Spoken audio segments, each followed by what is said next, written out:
20 years of civil war. There's nothing simple about it. This is bigger now. Chemical weapons have fallen into terrorist hands.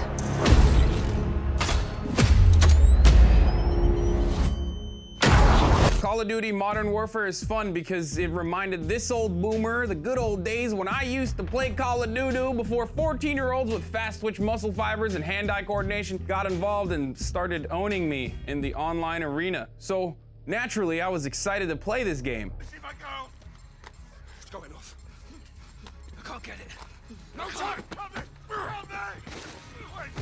What are you doing? No!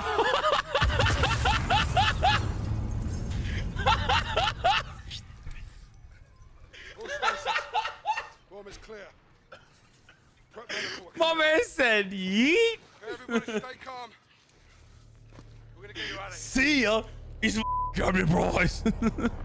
But today I want to talk about politics in video games. And no, I don't mean when a main character is female. A woman in my video games? This is cultural Marxism. No, I mean the kind of politics that you're not conditioned into thinking is political. Hegemonic cultural attitudes like American imperialism, also known as America. Yeah! You know, the attitude that America is good and everyone else we kill is bad. And usually those bad guys are Russians or fictionalized Venezuelans, mostly socialists. At some point it'll be the Chinese.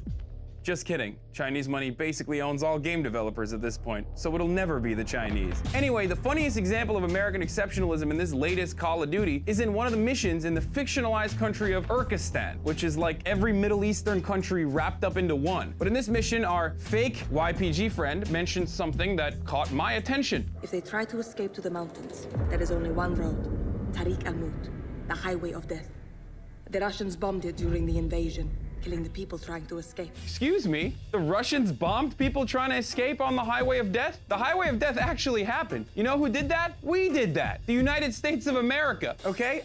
From 1991, like I'm wearing the hat. In the end of the 1991 Gulf War, the strategic roads from Kuwait, Highway 80, and Highway 8 in Iraq became the focal point for airstrikes as the Iraqi forces were using the road to retreat in compliance with the original UN Resolution 660. The column not only featured retreating Iraqi soldiers, but also Kuwaiti hostages and civilian refugees, including women and children. But that didn't stop us from literally bombing the out of them. More than 400 people died as they were trying to escape, including disarmed Iraqi military members who had surrendered their weapons prior. It was a war crime that we did, that we don't take responsibility for. And listen, I'm not crying about canceling Call of Duty or whatever because I'm not some limp-wristed neckbeard who loses their when a video game titty is made smaller or when there's a female protagonist, which is of course the only time when politics are in video games.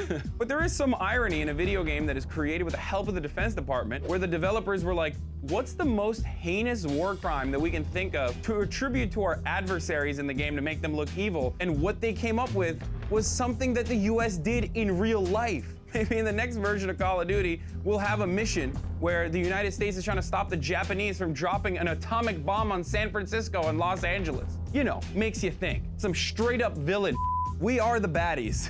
Jesus Christ. I'm Hasan Piker, and this has been The Breakdown. Did you know that TYT Network is now available on YouTube's new streaming platform, YouTube TV? Get access to full TYT episodes and exclusive shows by signing up for YouTube TV today. All new subscribers get a 7-day free trial, so head on over to youtube.tv and search for the TYT Network channel.